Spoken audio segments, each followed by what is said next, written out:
Kalian yang lagi ada di dunia kerja pasti pernah ngalamin nih, kalau atasan kalian cuma menang ijazah doang, tapi secara skill dan pengalaman kalian atau teman kalian lebih jago dong. Nah, ternyata ini bukan terjadi di negeri kita tercinta doang cuy. Di belahan bumi sana ternyata juga terjadi perlakuan yang sama. Semua itu dikemas dalam film Second Act yang rilis tahun 2019. Dibintangi oleh si cantik nan montoks Jennifer Lopez dan rekan futsal saya Milo Ventimiglia serta beberapa aktris pendukung lainnya. Oke, langsung aja ke ceritanya cuy.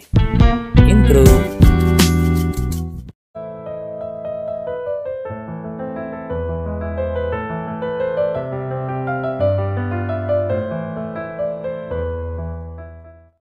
Film diawali dengan sepasang kekasih yang sedang mandi bareng nih cuy. Udah. Wis. Wanita ini bernama Maya. Maya adalah seorang pegawai swalayan yang cerdas, serta punya banyak gagasan. Dan ia mendedikasikan dirinya pada perusahaan tempat ia bekerja saat ini. Namun karirnya mentok, karena ia tidak punya ijazah sarjana. Ia memiliki seekor kekasih bernama Trey. Trey ini seorang pelatih baseball cuy. Penjualan tempat Maya bekerja lagi naik-naiknya nih. Itu semua karena gagasan Maya dengan online shopnya. Maya pun mempresentasikan hasil kerjanya selama ini cuy, dengan harapan ia bisa naik jabatan. Namun ternyata pimpinannya itu membawa orang baru bernama Arthur untuk menjadi manajer di sana. Ngelesnya lagi, saat ia menyatakan dedikasinya dan keinginan memimpin swalayan tersebut, ia ditolak mentah-mentah nih cuy. Ya itu karena Maya cuma punya ijazah SMA doang. Ia pun merasa sangat kecewa. Untungnya Maya punya sahabat baik cuy. Ia bernama Joan, dan mereka tinggal bersama. Sampainya di rumah, Maya pun mendapat kejutan dari kekasihnya, karena hari ini adalah hari ulang tahunnya. Maya pun make a wish nih cuy. Keesokan harinya, Maya dan teman-temannya sedang briefing sama manajer barunya, si Arthur. Namun semua orang yang hadir terlihat bosan dengan bualan Arthur. Di tengah keanehan itu, Maya pun dipanggil keluar oleh Joan. Joan bilang kalau Maya dipanggil untuk wawancara di sebuah perusahaan besar di sana. Maya pun bingung karena ia merasa tidak mengirim lamaran apapun cuy.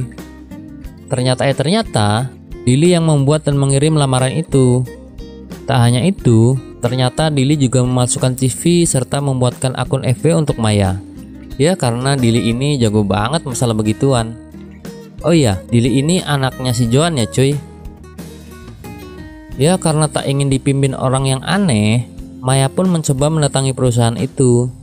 Ia pun terkejut karena yang menemuinya bukan HRD, tapi langsung pemilik perusahaan tersebut. Pria ini bernama Tuan Anderson. Kemudian datang anak Anderson yang juga wakil presidir di sana, bernama Zoe. Mereka ini punya perusahaan produk kecantikan gitu cuy. Maya pun kaget melihat CV-nya sendiri karena semua datanya dipalsukan. Maya pun cuma manggut-manggut aja cuy. Tuan Anderson lalu meminta pendapat Maya tentang produk mereka. Namun Zoe terlihat kurang setuju dengan pendapat Maya, tetapi Tuan Anderson sepertinya tertarik dengan pengalaman Maya. Singkat cerita, Maya pun pulang dan menegur Dili karena memalsukan semuanya. Namun Dili ini berdalih kalau itu untuk hadiah ulang tahun darinya. Tanpa diduga, ia diterima kerja di tempat Tuan Anderson.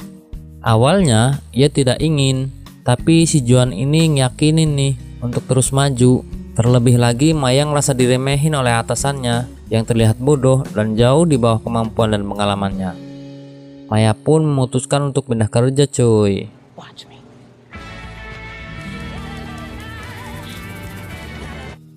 Maya lalu merayakan keberhasilannya dengan pacarnya, Trey.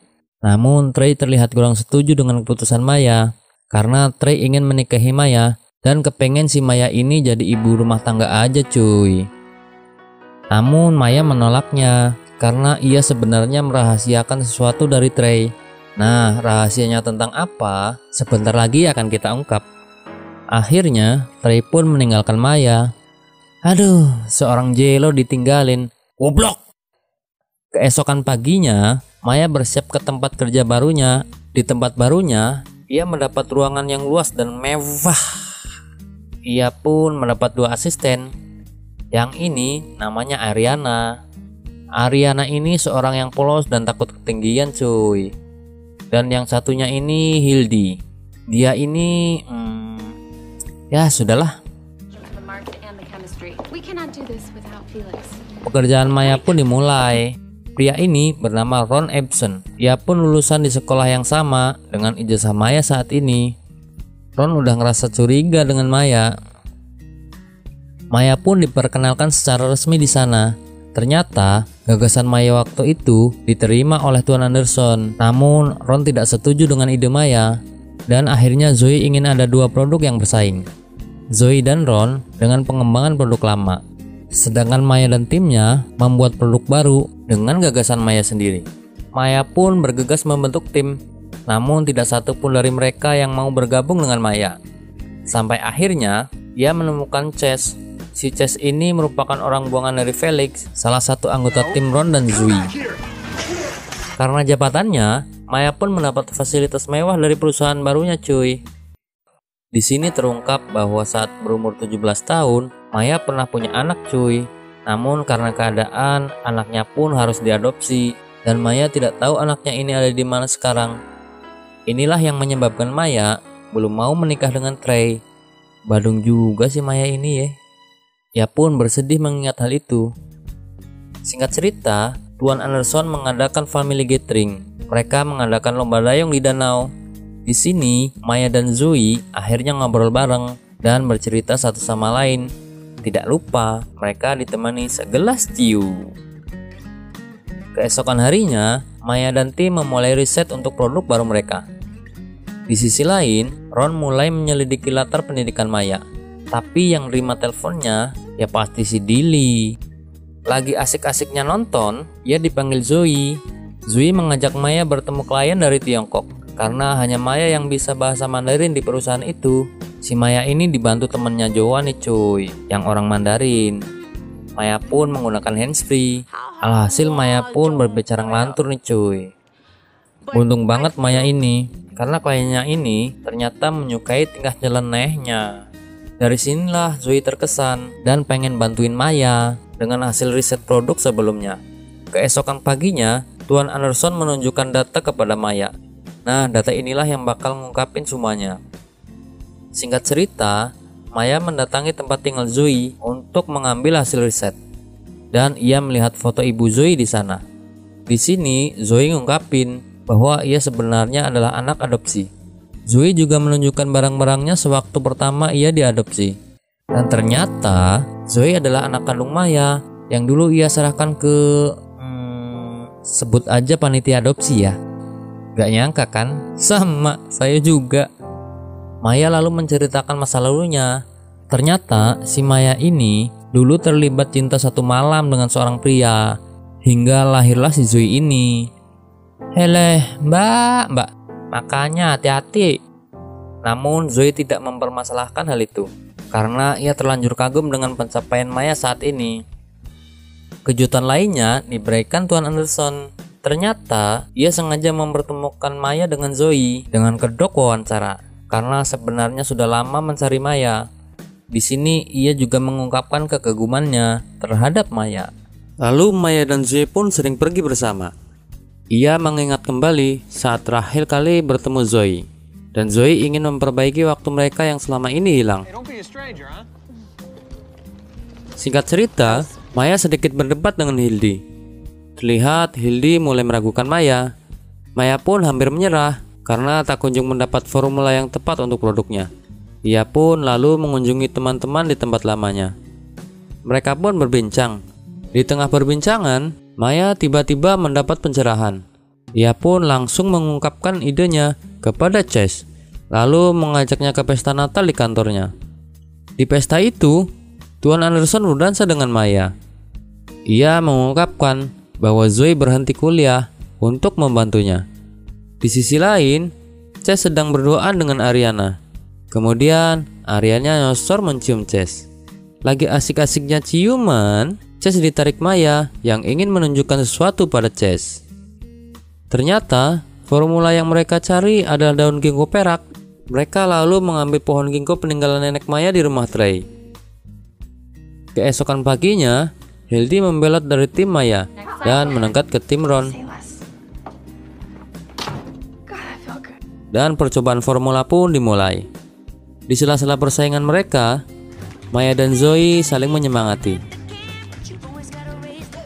Satu persatu daun ginkgo itu dicabut. Namun formula yang diinginkan tidak kunjung dapat. Sampai akhirnya daun terakhir pun diambil. Dan akhirnya mereka berhasil menemukan formula yang diinginkan. Singkat cerita, mereka pun mempresentasikan produk mereka masing-masing pada dewan direksi. Zoe, Ron, dan timnya membuat 2 produk sekaligus. Namun Maya dan timnya meringkas produk kecantikan mereka hanya dengan 1 produk. Dan dewan direksi pun terlihat terkesan dengan hal itu. Malamnya, Maya lalu menemui teman-temannya di klub untuk sekedar minum sebotol ciu. Tak disangka, ia pun bertemu Trey di sana. Trey pun bilang bahwa ia sudah tahu kalau Maya mempunyai seekor anak. Ia kecewa karena Maya merahasiakan semua darinya. Dan dia bilang, seharusnya Maya ini ya jadi diri sendiri aja. Tak lama berselang, Maya mendapat telepon dari Tuan Anderson dan meminta Maya untuk segera menemuinya. Tak diduga, ternyata dewan direksi menerima produk baru Maya, dan Maya diminta untuk berpidato di depan dewan direksi dan para distributor yang akan diliput oleh berbagai media nasional. Ia senang, tapi sedih. Lah adalah piye iki? Di sisi lain, Ron menemukan fakta bahwa Maya bukan lulusan sarjana. Dan tibalah saat Maya harus berpidato. Zoe yang memberikan sambutan mengungkapkan bahwa Maya orang yang berani mengatakan kejujuran, walaupun itu menyakitkan. Maya Vargas. Terlihat Ron pun gelisah saat Maya naik ke panggung dan ingin segera mengungkapkan siapa sebenarnya Maya ini. Namun langkah Ron terhenti saat Maya mengungkapkan sendiri semuanya bahwa dia bukanlah lulusan sarjana. Bahkan Maya ini tidak sempat lulus SMA. Semua orang yang hadir terkejut. Kemudian Maya meninggalkan mereka semua dan produknya pun diserahkan kepada Chase dan Ariana. Zoe pun sangat terkejut dan kecewa dan akhirnya memutuskan untuk melanjutkan kuliahnya di London.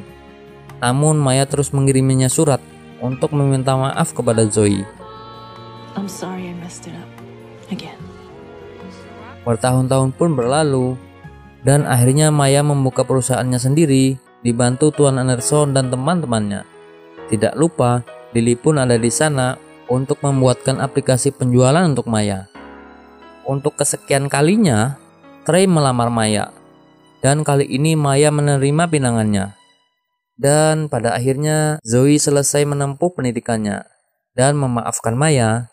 Dan film pun berakhir.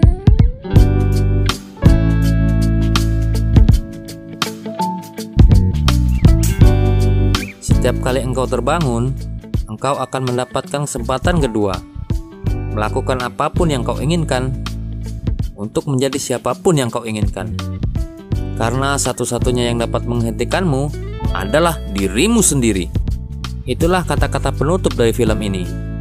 Terima kasih untuk kalian yang sudah menonton video ini sampai habis.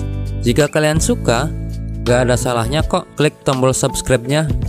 Karena subscribe itu gratis. Oke, sekian dulu dari saya. Saya Mas Raden. Sampai jumpa di video selanjutnya. Bye-bye.